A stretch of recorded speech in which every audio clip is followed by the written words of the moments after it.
எல்லோருக்கும் வணக்கம். முதல்ல சீமான் எனக்கு நன்றியை சொல்லணும். எங்களை வாழ்த்த வந்து படம் எவ்வளோ வேலை மத்தியிலும் எங்களுக்காக தம்பிகளுக்காக வந்த உங்களுக்கு நன்றியை தெரிவிச்சுக்கிறேன். நீங்கள் படம் பார்த்து எங்களை வாழ்த்துனது வந்து ரொம்ப மறக்க முடியாத ஒவ்வொரு வார்த்தையும் மறக்க முடியாமல் இருக்குது. அதுக்கு உங்களுக்கு நன்றியை தெரிவிச்சுக்கிறேன்.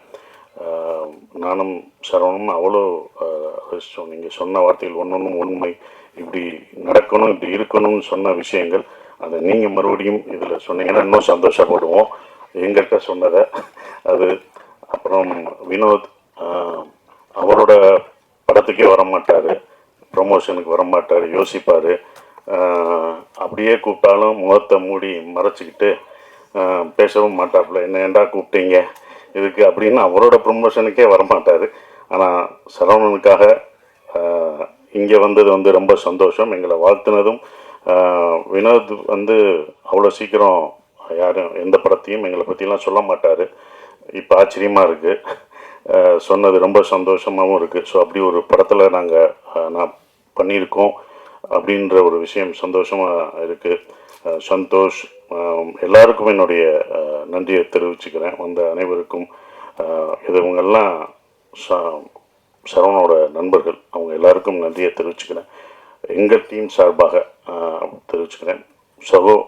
சமுத்திரகனி சகோ வர முடியாத சூழலாக இருந்தது, அது எனக்கு தெரியும். அது வந்ததுக்கும் நன்றி. பாலா சக்திவேல் சார், ஹீரோயின் எல்லாருக்குமே என்னுடைய நன்றியை தெரிவிச்சுக்கிட்டு ஒரே ஒரு விஷயந்தான் சொல்லணும். நான் அடிக்கடி சரவணனை பக்கமெல்லாம் எனக்கு ஒரு வசனம் என் படத்துலேருந்து ஞாபகம் வரும்.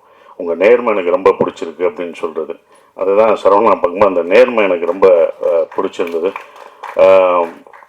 இந்த படம் சரவணோட பொதுவாக எனக்கு சரவணன் எப்படி பிடிக்கும்னா, மற்றவங்க பிரச்சனைனா குடும்பம் பொண்டாட்டியெல்லாம் விட்டுட்டு போய் முதலாக போய் நிற்கிற ஒரு ஆள் தான் சரவணன்.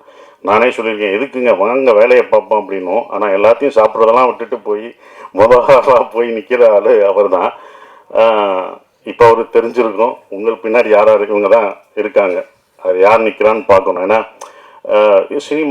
சினிமாவில் எல்லாருமே அவங்க கூட இருக்க மாட்டாங்க, அவங்க கூட நிற்க மாட்டாங்க. இப்போ உங்க கூட யார் நிற்பாங்க அப்படின்றது சினிமா உங்களுக்கு ஒவ்வொரு தடவையும் கற்றுத்தரும். அதில் இருக்கும். உங்கள் கூட எப்போதும் நாங்கள்லாம் இருந்தாலுமே எப்போதும் கடைசி வரைக்கும் நிற்கிறது உங்கள் மனைவி தான், கலா அக்கா தான். அந்த ஓரமாக நின்று ரசிக்கிறாங்க பார்த்தீங்களா, எந்திரிங்க இப்போயாவது எந்திரிங்க. அவங்க தான் இந்த படத்தில் எங்களோட கஷ்டப்பட்டது. நான்லாம் கிடையாது, அந்த அடியெல்லாம் ஒன்றுமே இல்லை. நான் வருத்தப்பட்டேன்னு பாத்திரம் கழுவிட்டு இருப்பாங்க அவங்க டீச்சரு. அந்த வேலையெல்லாம் லீவை விட்டுட்டு மன்னிச்சுக்கோங்க, அவங்க கணவருக்காக வந்தாங்க, எல்லாத்தையும் விட்டுட்டு அவங்க பாத்திரம் கழுவுறதை பார்க்கும்போது எனக்கு ரொம்ப இந்த வழியெல்லாம் ஒன்றுமே தெரியாது. ஏன்னா அவங்க பசங்க அவங்க அதெல்லாம் பார்த்தோம்னா நம்ம கண்ணீர் வரும். நான் வாங்கின அடியெல்லாம் ஒன்றும் கிடையாது. அந்த அடியெல்லாம் எனக்கு பின்னால் விருதாக கூட மாறும். ஆனால் அவங்களுக்கு அது என்ன ஆகும், அவர் ஜெயிக்கணுன்ற ஒரு விஷயந்தான். கண்டிப்பாக இந்த படம் சரவணனுக்கு பெருசாக நிற்கும். அதுக்கு தான் எல்லாம் நிற்கிறோம். நான் வழி அனுப்ப போன மாதிரி தான் இந்த படத்தில் 4 நாள் நடிக்கிறதுக்கு தான் இந்த படத்துக்கே போனேன். கனியனை நடிக்கிற கேரக்டர் தான் என்னோட கேரக்டர். வழி அனுப்ப ட்ரெயினில் ஏற்றி விட்டுரு, வாங்க நீங்களே ஏறுங்க. அந்த மாதிரி நான் வழி அனுப்ப வந்தேன், என்னப்பா ஏற்றிட்டீங்க, அப்படிதான் அந்த படம் இருந்தது. அது வேற ஒரு நடிகர் நடிக்க இருந்தது. நான் தயாரிக்கணும்னு நினச்ச படம், என்னால் இப்போ வரைக்கும் தயாரிக்க முடியலை அப்படின்ற ஒரு விஷயம். பட் அவர் தயாரிக்கிறது எனக்கு சந்தோஷமாக இருக்குது. அங்கே போனோடனே தான் நானே சொன்னேன், சரி நம்மளே ஒரு இழுத்து விட்டோமோ, தயாரிப்பு நம்மளும் வந்துட்டோம், இழுத்து விட்டோமோ அப்படின்னு ஒரு மனசு குற்ற உணர்ச்சி இருந்தது. அப்போ சொன்னேன், சரி நானே பண்ணுறீங்க அப்படின்னு. அவரும் கொஞ்சம் இறங்க பார்த்தாரு. உங்களை நான் வேற மாதிரி பார்க்குறீங்க, வைரவன் கேரக்டரில் நான் அப்படி நிற்க வச்சுருக்கேன், நானே இப்படி உங்களை இறக்கி இந்த சென்ஸ் இவ்வளோ கஷ்டமான ஒரு இடத்த கொடுக்குறது, அவ்வளவுதான் உங்களை நீட்டாக அப்படி நின்னீங்க பார்த்தீங்க, அப்படி இது பண்ணி அப்படி பார்த்ததை நீங்கள் இதில் ரொம்ப கஷ்டப்படணும், இந்த கேரக்டராக மாறணும், நீங்கள் எப்படி மாறுவீங்க அப்படின்னு சொன்னார். பண்ணுவாங்க வாங்க ட்ரை பண்ணோம் அப்படின்னு. ஆனால் அந்த கதை எனக்கு உள்வாங்கியிருந்தேன். ஸோ ஒருக்காக பண்ணுவோன்னு உள்ளே போய் முதல் நாள் ஷூட்டிங் போய் எல்லாமே முதல் நாள் ஷூட் பண்ணும்போது எல்லாம் வரணும். நான் எல்லாருக்கும் வணக்கம் வைக்கணும். ஆனால் அந்த நடிக்கிற எல்லாருமே எனக்கு வணக்கம் வச்சாங்க. வணக்கம்ட்டாங்க, கட்டுன்ட்டாரு.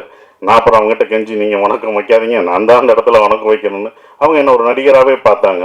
அப்புறம் அந்த போட்டு காமிச்சு இது சரியாக வரலன்னொடனே 2 நாள் கழிச்சு தான் அந்த இதுக்குள்ளே போய் கரெக்டாக நான் உள்ளே போய் அதை இவ்வளோ தூரம் நடிக்க வந்திருக்கேன். அவர் சொன்னார் நான் ரொம்ப கஷ்டப்பட்டேன் அப்படின்ற ஒரு விஷயம், ரொம்ப கஷ்டப்பட்டேன்னாரு. இஷ்டப்பட்டு தான் கஷ்டப்பட்டேன். நட்புக்காக நாங்கள் உயிரே தருவோம். அடி வாங்க மாட்டோமா என்ன? பல பல அடி வாங்க மாட்டோம். ஆனால் அந்த மாதிரி வாங்குறது தான் அது எனக்கு இப்போ எனக்கு அது நல்ல விஷயமா அமைஞ்சிருச்சு. படம் பார்த்துட்டு நீங்கள் சொல்லுவீங்க இதை நீங்கள் மிஸ் பண்ணாதது நல்லது அப்படின்னு சொல்லுவீங்க. ஏன்னா நீங்கள் தான் படம் பார்த்து சொல்லணும். ஏன்னா எங்கள் படத்தை நாங்களே வந்து சொல்ல முடியாது, இப்படி இருக்குது அப்படின்னு சொல்ல முடியாது, பாராட்டிக்க முடியாது. நீங்கள் படம் பார்த்து சொல்லுவீங்க. கண்டிப்பாக நான் அதை மிஸ் பண்ணலை அப்படின்ற ஒரு விஷயம். கனியனை சொன்ன மாதிரி அந்த படமே யார் யார் இதுக்கு வேணும் அப்படின்றத எடுத்துக்கிறோம். அப்படி தான் இதை எடுத்துக்கிட்டதா நான் இப்போ நினைக்கிறேன். இவங்கெல்லாம் படம் பார்த்துட்டு சொல்லும் போதும் அதை இருக்கிறேன். ரொம்ப கஷ்டப்பட்டார். என்னென்னா ஒரு ப்ரொடியூசராக இந்த படம் வியாபாரம் பண்ணுறதுக்கு வந்து ரொம்ப அவர் இருக்கும். அவர் ரொம்ப இது பண்ணும்போது தான் எனக்கு ரவி சார் ஞாபகம் வந்தார். நான் நேராக போய் ரவி சார்கிட்ட போய் இது பண்ணுவேன். ரவி சார் எப்படின்னா சாதாரணமான இல்லை, அவர் பண்ணுவார். ஆனாலும் நட்பை தாண்டி அவர் வந்து காலமாட்டிலே பால் கறப்பார், காற்றுலே வெண்ணெய் அடிக்கிறவர், ரொம்ப பர்ஃபெக்டாக பார்ப்பார். அப்படி பண்ணுற ஒரு ஆள். இவர் பார்க்கும்போது எனக்கு தான் பயமாக இருந்தது, இது எப்படி இருக்கும் என்ன இருக்குன்னு. அவர் அந்த சார் பார்த்தாரு. பார்த்தோன்னே அவர் அவ்வளோ ரசிச்சார். இது இப்படி இருக்குது. ஃபர்ஸ்ட் ஷாட் அந்த செருப்பு ஷாட்டை காமிச்சது யாரும் பண்ண மாட்டாங்க. அவ்வளோ ரசிக்க ரசிக்க எங்களுக்கு முதல் ரசிகர் அவர் தான். எங்களுக்கு முதல் ஒருத்தர் வந்து நாங்களாக பார்த்துக்கிட்டு இருந்தோம் இது எப்படி இருக்கும் என்னன்றது யோசிக்கணும். முதல் ரசிகர் அவர் தான். அதை ரசிச்சு சொல்லும்போது இவ்வளோ பண்ணியிருக்கோன்றது திருப்பி அதுவும் இல்லாமல் அந்த குழப்பம் தீங்கிறதுக்கு 40 பேரை அவர் 40 பேரை ஃபில் பண்ணி பார்த்தாங்கல்ல, அதில் கை தட்டி எல்லாம் ரசித்து பார்த்தாங்க. ஒவ்வொரு டைலாகும் சரவணனோட டைலாக் வந்து ரொம்ப எழுத்து வந்து பயங்கரமாக இருக்கும். அந்த எழுத்து வந்து உண்மையிலே போற்றப்படும் இந்த படம் பார்க்கும்போது. என்னை பொறுத்த வரைக்கும் தேங்க்யூ சார், ரவி சாருக்கு ரொம்ப நன்றி. இந்த படத்தை இவ்வளோ தூரம் கொண்டு வந்து கர்நாடகா வரைக்கும் சார் அதை நம்மளே ரிலீஸ் பண்ணுவோம் சார், நம்மளே ஸ்ட்ரைட்டாக ரிலீஸ் பண்ணுவோம்னு அவர்கிட்ட சொல்லி அது இப்போ வரைக்கும் அதை இவ்வளோ தூரம் கொண்டு வந்துட்டுருக்காரு. ரொம்ப நன்றி. உங்களை சேர்த்து வச்சதுக்கு பாலமாக இருந்த இது அது மட்டும்தான். அந்த பாலம் ஸ்ட்ராங்காக இருக்கணும். இப்போ வரைக்கும் ஸ்ட்ராங்காக இருக்கேன், இன்னமும் ஸ்ட்ராங்காக இருக்கணும். அந்த பாலம் அந்த பேலன்ஸ் பண்ணுறவங்களுக்கு தான் தெரியும் அதோட இது. அப்படி தான் நான் இருந்துகிட்ருக்கேன். ரொம்ப சந்தோஷமாக இருக்குது. நந்தன் இந்த படம் வந்து அவ்வளோ நீங்கள் வந்து எல்லாம் சொல்லும்போது ஸ்லோவாக போகுமோ அப்படிலாம் இல்லவே இல்லை. நீங்கள் ரொம்ப ரசிப்பீங்க. நம்ம பார்க்க தவறிய மனிதர்களை பார்ப்பீங்க. நந்தன் ஒரு படம் அப்படிலாம் இல்லை, ஒரு பதிவு.